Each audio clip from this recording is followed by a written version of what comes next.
정부는 개성공단 문제를 논의하기 위한 당국 간 실무회담을 오는 6일 판문점에서 개최하자고 북한에 제의했습니다. 지난해 계열사 등의 일감 몰아주기를 한 회사의 지배주주와 그 친족들 가운데 일정 조건을 갖추면 오는 31일까지 증여세를 신고하고 납부해야 합니다. 정부가 서비스업 활성화를 위해 제조업에 비해 열악한 세제, 금융지원, 제도 운영상의 차별을 없애기로 했습니다. 반도체와 디스플레이 분야에서 국내의 대기업과 중소 중견기업이 특허 기술 공유와 공동 개발을 위한 동반 성장 생태계 협약을 맺었습니다. 시청자 여러분 안녕하십니까? 생경제 현장의 황동석입니다. 오늘 코스피 지수는 기관의 매수 속에 상승 마감했습니다. 자세한 소식을 서울경제신문 구경우 기자 연결해 보겠습니다. 안녕하십니까? 네, 안녕하십니까? 네, 자세한 마감 시황 정리해 주시죠. 네, 4일 코스피 지수는 전날보다 14.48포인트 오른 1839.14포인트의 장을 마감했습니다. 이집트의 정권 불안으로 인해 외국인이 매도에 나섰지만 기관이 매수세를 나타내며 나흘 만에 상승세로 전환했습니다. 외국인이 853억 원어치를 순매도했지만 기관이 858억 원어치를 순매수하며 지수를 끌어올렸습니다. 개인은 10억 원어치를 순매수했습니다. 업종별로는 철강 금속이 하락했지만 통신업이 3.29% 올랐고 종이목재 2.37%, 전기가스업 2.24%, 의약품이 1.89% 상승했습니다. 시가총액 상위 종목 중에서는 삼성전자가 1.23포인트 오른 가운데 한국전력이 2.46%, SK텔레콤이 3.71% 올랐습니다. 반면 현대차는 0.47% 내렸고 포스코 0.51%, 삼성생명도 0.46% 내렸습니다. 국제유가 상승으로 인해 SK이노베이션이 2.2%, GS가 1.91% 오르는 등 정유주들이 강세를 보였습니다. 국제 유가가 오르면서 유전 펀드가 다시 기지개를 켜고 있다고요? 네, 이날 금융투자업계에 따르면 미국 멕시코만 앵커 유전의 투자를 위해 지난해 2월 설정된 한국투자 앵커 유전 펀드는 최근 5기 배당금 지급을 완료했습니다. 금액은 주당 110원으로 지난 1기에서 4기 40원에서 80원 수준보다 상당히 높아지셨습니다. 원금을 제외한 순수이익금도 55원으로 전분기 27원보다 크게 늘어났습니다. 연초 4천억 원 모집에 1조 원 가까운 자금이 몰려 대박을 터뜨렸던 한국투자 패러렐 유전펀드도 2기 배당금 109원을 지급할 예정입니다. 전분기 배당금인 125원보다 다소 줄기는 했지만 무난한 수준이라는 평가입니다. 전문가들은 지난해 앵커 유전 주요 필드의 원유 생산이 예상보다 저조하면서 분배금 규모가 감소했었지만 올해 1분기에 유전 생산이 다시 늘면서 5기 배당금이 늘어났다고 평가했습니다. 특히 앵커 유전 필드가 미국 정부의 허가를 받아 오는 11월부터 생산이 시작될 것으로 보여 펀드 수익률을 끌어올릴 것이라고 전망했습니다. 유전 펀드는 분리과세 이점도 있어 최근 다시 주목받고 있다는 평가입니다. 유전 펀드의 경우 2014년까지 액면가 3억 원 이상의 배당 소득에 대해서는 15.4%, 3억 원 이하는 5.5%로 분리과세가 적용됩니다. 내일 삼성전자의 2분기 잠정 실적이 발표가 됩니다. 금융투자업계에 관심이 집중되고 있죠? 네, 지난달 JP모건의 매도 보고서 쇼크 이후 투자 심리가 위축된 후 발표되는 삼성전자의 성적표에 시장의 관심이 커지고 있습니다. 시장 전망치는 영업이익 10조 초반대에 맞춰져 있습니다. 하지만 증권사별로는 적게는 9조 원대, 많게는 11조 원대까지 이익을 전망해 결과에 따라 시비가 엇갈릴 전망입니다. 금융정보업체 FN가이드에 따르면 삼성전자는 2분기에 매출액 59조 2,200억 원, 영업이익 10조 1,594억 원을 기록할 전망입니다. 지난해 같은 기간보다 매출은 24%, 영업이익은 51%가량 증가한 수치입니다. 내일 삼성전자가 얼마나 시장 전망치를 충족하는 숫자를 내놓느냐가 투자 심리에 직접적인 영향을 미칠 전망입니다. 전문가들은 최근 들어 삼성전자의 하반기 이후에 대한 우려가 커진 상황이기 때문에 2분기 이익마저 시장 전망치를 밑돌 땐 상당한 충격을 받을 것이라고 평가했습니다. 또 기대치에 충족되거나 조금 더 나온다고 해도 이미 시장의 우려가 커진 상황이라 큰 폭의 주가 상승은 힘들 것이라고 설명했습니다. 네, 증시 관련 소식 구경우 기자였습니다. 고맙습니다. 감사합니다.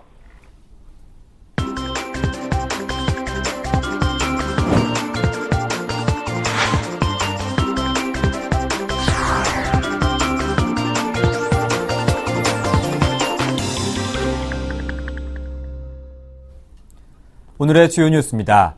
정부는 개성공단 문제를 논의하기 위한 당국 간 실무회담을 오는 6일 판문점에서 개최하자고 북한에 제의했습니다. 정부의 이번 제의는 북한이 전날 우리 기업과 관리위 인원들의 방북 허용 방침을 밝힌 데 대한 역제안입니다. 정부는 6일 실무회담에 국장급을 수석대표로 하는 3명의 대표단을 구성할 것을 제의했습니다. 통일부는 이번 실무회담 의제로 개성공단 시설 및 장비 점검 문제와 완제품 및 원부자재 반출 문제, 개성공단의 발전적 정상화 문제 등을 협의할 수 있을 것이라고 밝혔습니다.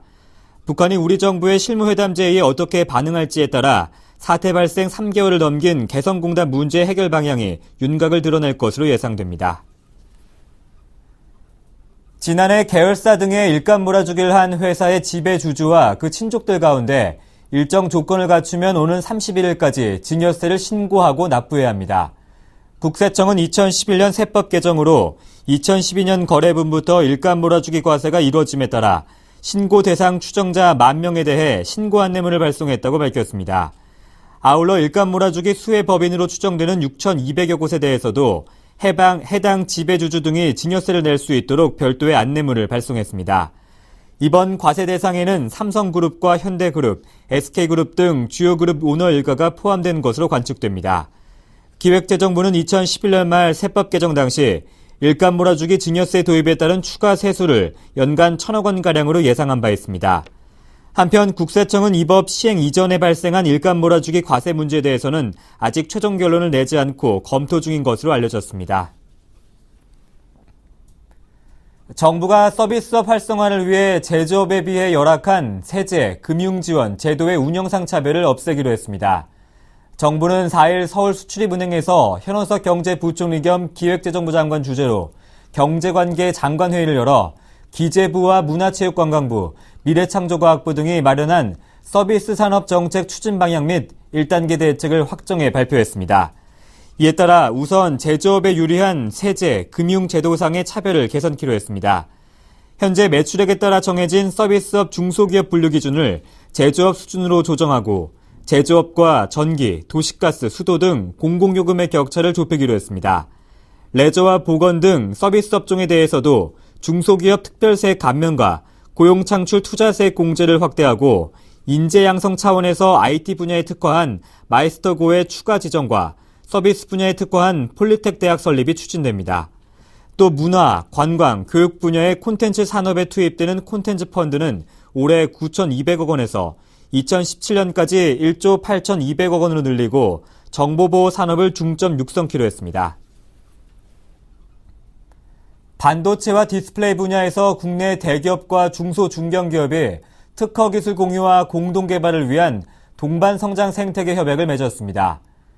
산업통상자원부는 4일 서울 양재동 L타워에서 삼성전자와 삼성디스플레이, SK하이닉스와 LG디스플레이 등 대기업 5개사와 주성엔지니어링, 원익, LG실트론 등 중소 중견기업 15개사, 연구기관 2곳이 참여한 가운데 반도체 디스플레이 협력 생태계 협약식을 열었습니다. 앞으로 이들 업체는 기술 로드맵 공유와 유후 특허 무상 이전, 공동 연구개발 등 실질적인 비즈니스 협력을 하게 됩니다. 삼성전자와 SK하이닉스가 전날 반도체 특허에 대한 크로스 라이선스 계약을 체결해 대기업 경쟁사 간 상생 모델을 제시한 데 이어 대기업과 중소 중견기업의 새로운 협력 체제가 만들어졌다는 점이 주목됩니다. 산업부는 일회성 협약에 그치지 않도록 오는 9월부터 10월 반도체와 디스플레이 분야의 상생 협력 실적을 각각 평가하는 모니터링 체계를 가동할 방침입니다. 미래창조과학부가 복스밴드 혼합 경매 방식의 LTE 주파수 경매 계획을 4일 공고했습니다.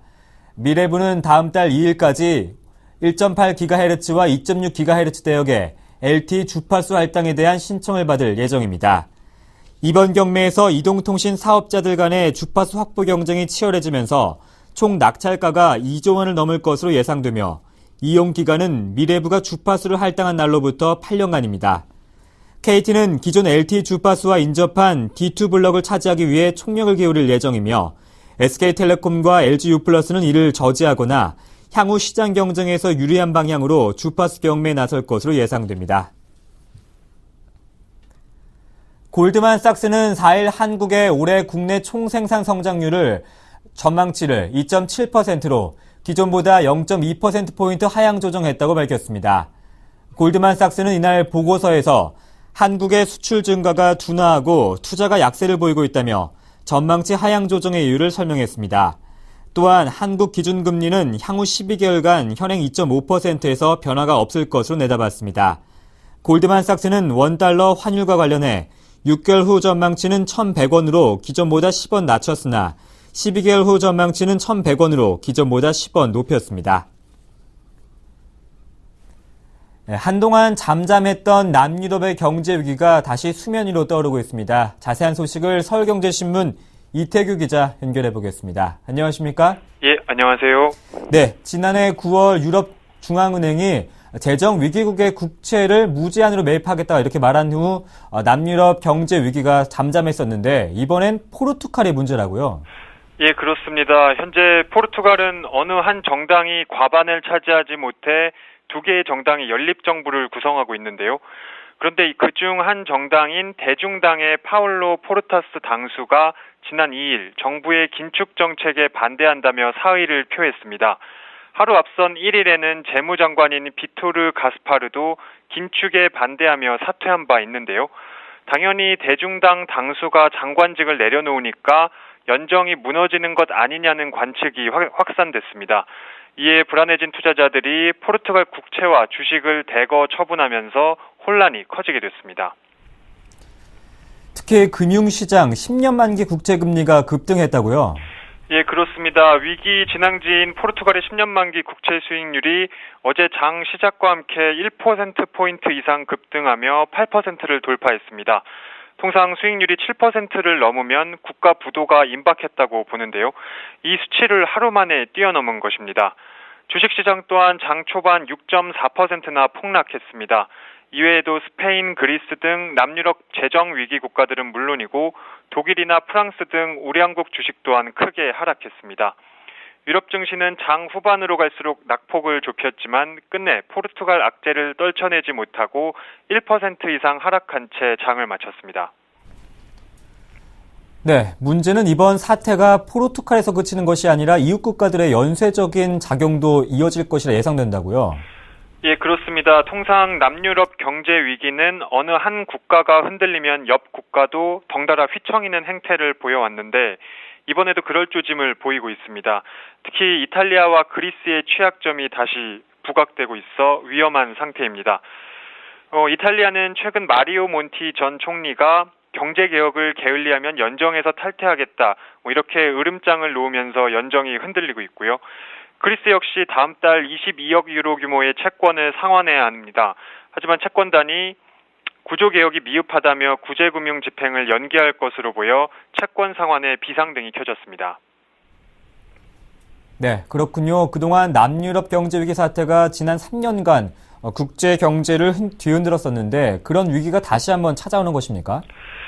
아직 초기 단계라 전문가들도 섣불리 예측은 하지 못하고 있습니다. 하지만 미국의 출구 전략 가능성에 남유럽 국채 금리가 오름세를 타고 있는 상황에서 이런 악재가 터진 것이기 때문에 향후 경제 전망이 밝지 않은 것은 확실해 보입니다. 주요 외신들은 남유럽 경제 위기라는 괴물이 다시 깨어났다. 잠잠하던 유럽 경제 위기가 다시 수면 위로 떠올랐다. 이런 식의 논평을 쏟아내고 있습니다. 네, 잘 들었습니다. 남유럽 경제 위기에 대해서 국제부 이태규 기자였습니다. 고맙습니다. 예, 고맙습니다.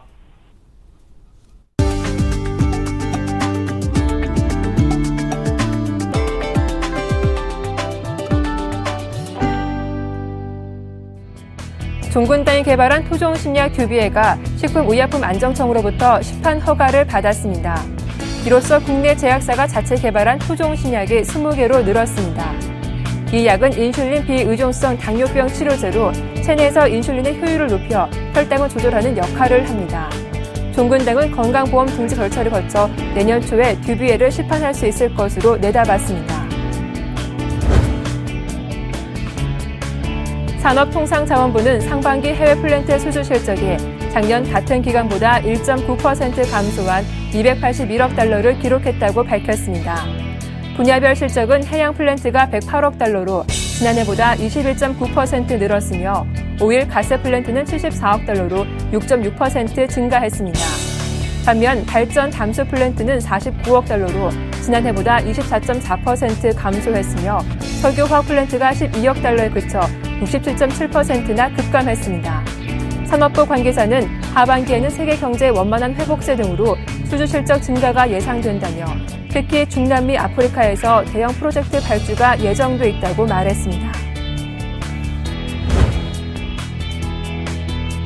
한국투자증권은 투자 권유 대행인이 관리하는 자산이 지난달 말 기준으로 5천억 원을 돌파했다고 밝혔습니다. 투자 권유 대행인은 금융투자상품 투자를 권유할 수 있는 전문 인력입니다. 한국투자증권의 투자 권유 대행인 인원은 지난달 말 2,300명을 넘어섰습니다. KT는 선착순 1,000명을 대상으로 일정 금액의 단말 대여료와 서비스 이용료를 받고 교육용 로봇인 키보2를 빌려주는 렌탈 서비스를 실시합니다. 1년 약정 기준 단말 대여료와 서비스 이용료를 합쳐 매월 3만 원을 부담하면 키보2를 사용할 수 있습니다.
(7월 4일) 센 경제 현장이었습니다. 고맙습니다.